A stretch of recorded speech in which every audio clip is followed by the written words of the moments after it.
Hello, Aries. Thank you very much for tuning in to this week's read. For the main part of the read, I'm using Art Nouveau Tarot by Matt Myers. It's an older deck, printed back in '89.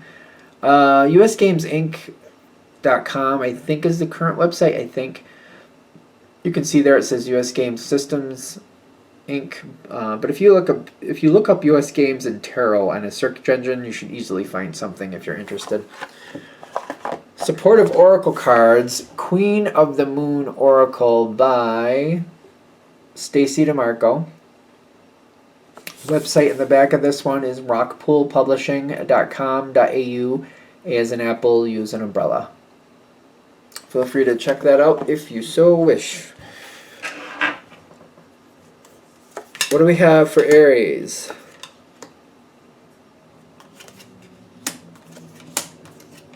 Conflicting forces. Conflicting forces. The thing is, the full moon is a conflicting force. Typically, if the moon, for example, if the sun is in Libra, the moon is in Aries, and those are opposites. It's, I don't know, I'm getting like there might be a full moon connection here for some reason. And I'm also seeing it on this card here at the top, but this is like, I'm getting like a full moon. Something with a full moon, something, I don't know if there's an eclipse coming or something, but it might be significant to this situation. Just keep it in the back of your thoughts if you want. Something's starting. Both of these cards. Something is definitely getting ready to start. I feel like it's a beginning. Got the World coming in with the Death card on your side. Something is about to begin. Whenever you're watching this, it might be around the full moon. If there's an eclipse coming up, it might be around that time too. Is it coming in? I don't think it's coming in stages, but I keep getting like moon references. I know this. I'm feeling moon. I know it looks more like a sun because of the color, but still. Something big is coming, something new is coming. It's going to be a long-standing connection, a lot of value with it. Could be money, could easily be money with pentacles, but it doesn't have to be. This could be a relationship coming in. It doesn't have to be a romantic either. It could be like a friendship, a very valued, very deep, very eye to eye. Like we see the same thing, we get along extremely well.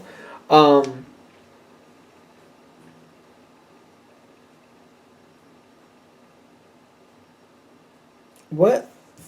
Be careful not to hold. Be careful not to block it. That's very interesting with this card.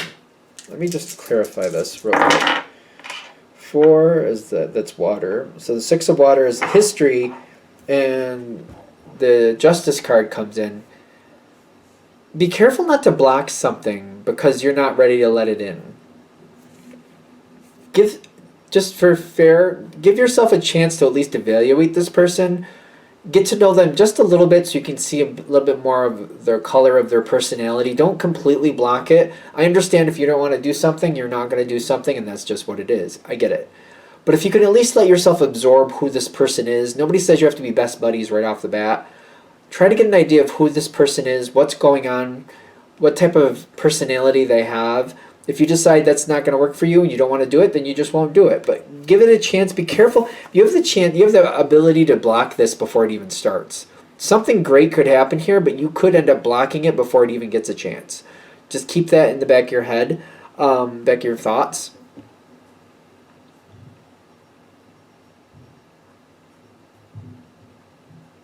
Conflicting forces. I keep getting something about conflicting forces. Whoever's coming towards you, it does seem like it's connected to a person. They seem to be very self-sufficient, which is another reason kind of like, well, I don't need to go towards them. They seem to be doing well on their own. But you could be very, like, people who are very self-sufficient doesn't mean they want to do everything by themselves, just to be fair. Even though they can, doesn't mean they want to. And it's kind of like if you have complementary energies, this could build. This could be a great thing.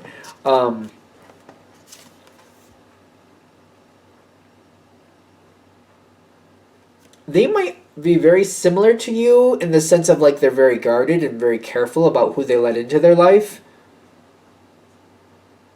So you going forward slowly on your own terms might literally just match up with them perfectly. There's also a problem around them that they do need help with. Even though they're very self-sufficient and handle things on their own, things could be better. It's like there's a problem that they're handling and it's under control, but with your influence, that problem might be able to be eliminated in rational terms, in law-abiding terms, whatever that means, in law-abiding terms. I don't know when I said that, I was like, oh, I don't know what that's saying, but when I get this card, like they feel like they're trapped in something, and when you see what they're trapped in, you're like, oh, we can fix that. That's how I would fix it. I can actually help you. I feel like this might be the beginning of a great connection, be it friendship or something else. I didn't put these out yet, but let's just see if there's anything. Yeah. I feel like you're also being very careful. You got resistance here, but I feel like this doesn't have to start off at a run. Ironically, I feel like you'll get close to this person. You might help them out a little bit, but like when I say close, kind of like maybe you're hanging out for lunch every now and then, and maybe that's it for a few months. Every now and then you just see each other during lunch, and that goes on for a few months. And then later you're like, you know what, maybe you're adding something else in there. Maybe like you need a ride to work, or they need a ride to work, or something's going on and you ask them for a favor, they ask you for a favor. It's just, it seems like it's slow growing for a while, and then all of a sudden, bam, it's like, okay, we're doing a lot of things together. I feel like for the next 2 to 3 months, this seems to stay at a low level, and it's kind of like, I feel like I'm reserved to that. Like, that's all this is going to be, a little low-level thing. It's not a thing. We're cool with each other, but there's not much we do together. Then all of a sudden, bam, it's kind of like we're talking all the time. We're doing everything together. We're doing this, we're doing that. Everything's great. I just feel like it goes for 2 to 3 months. It's very low level. Then all of a sudden, it's like it jumps to like, poof, it's all there. The Four of Swords is usually a healing card. This might be a surprising connection and a very healthy, good connection for you. Is there anything else with that? Like, there's a resistance. There's something with the resistance. I'm just trying to understand the resistance a little better. Nine of Swords, stressful because people have screwed you over before. And the Strength card. Just because you can handle it doesn't mean you want to handle it. It's kind of like looking at it's like looking at a house and it's like it needs a lot of work. I could buy it, I could fix it up, I could make it great. Doesn't mean I want to. Just because I can do it doesn't mean I want to do it. Might be awesome, might be worth my time in the long run, but I don't know if I want to spend the time actually doing it. I might want to spend my time doing something else. So I feel like that's the resistance. Kind of like, it's not like it's going to take me down if it doesn't go where I want it to, but I don't know if I really want to put myself out there again. You can block it. You could totally block this if you want to. That's respectfully your call, clearly. I feel like this reading is meant to just give you a chance to enjoy life more, because usually for most people I know, enjoying life a little more is not a bad thing in respectable terms. Law-abiding citizen, blah, blah, blah, blah, blah. Whatever you want to say with that. Because I feel like whoever this is coming in, I feel like they feel like family to me. They feel really good to me. They feel like this is a great thing. I feel like a lot of things we match on. I feel like also when we have disagreements, we call each other out on our disagreements. I don't feel like I'm upset with that. I feel like I like that somebody, like, something, as soon as something goes wrong, it's brought to light right off the bat. So it never becomes a big problem if something seems like, oh, well, I thought this was going to happen and you weren't there. And I feel like my response would be like, what are you talking about? That? I thought you were just considering that. I didn't know that was actually going to happen. And I remember I called you then and you said everything was fine. I guess I misinterpreted that. That's what I thought you meant, that you said everything was fine. You were all set. You were going to handle that your own. So it's like, that's another thing with this person. If there's a misunderstanding, they bring it right to your attention. They talk about it right off the bat. Something like this, something like that. Oh, I thought this was this. Oh, I thought that was that. I don't feel like they also don't like small talk. I don't know why that's coming in. So, like, if I ask you how the weather is, it's because I'm going somewhere. Like if I ask you how the weather is tomorrow, it's because I have plans. I need to know. It's kind of like, is it going to rain tomorrow? I'm asking you because I want to be outside, or you know what I mean? Or like if I'm going to be traveling, I'm like, do you know the weather over this way tomorrow? Because I'm going to be going there. Like I ask with purpose. I don't do small talk just for fun. I feel like that's what this is here. This is what they're saying. This other person. Anything else before I... Chariot. This is very much... the Seven of Pentacles, there's a lot more coming with this person.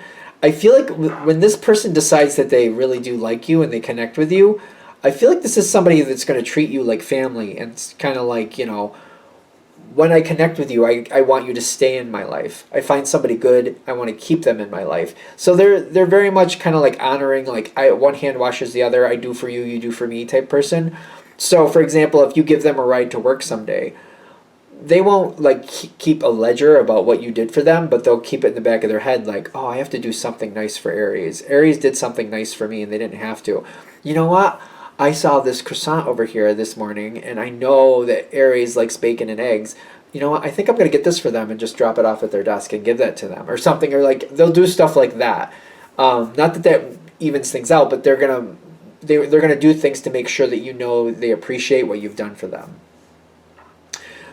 That might be a thing too. This person might be a gift giver. So when you do stuff for them, they might go out of their way and get you stuff that they think you'll like as a token of appreciation. For example, a ham and cheese croissant in the morning, just kind of showing up. Just there. Just that's one of the ways they show that they appreciate you. They might be a gift giver. Just heads up on that. So I think that's fine though. All right. So basically, I think the whole thing is like, if you don't want to give it a chance, then you don't. If you do, it might be worth your time. All right. I hope that helps. If you'd like a reading from me, go ahead, shoot me an email, jamesforastral@gmail.com. That's James the number 4, astral@gmail.com. If you're interested in the donation information, that's below, same email. Thank you very much for watching, and have a great day.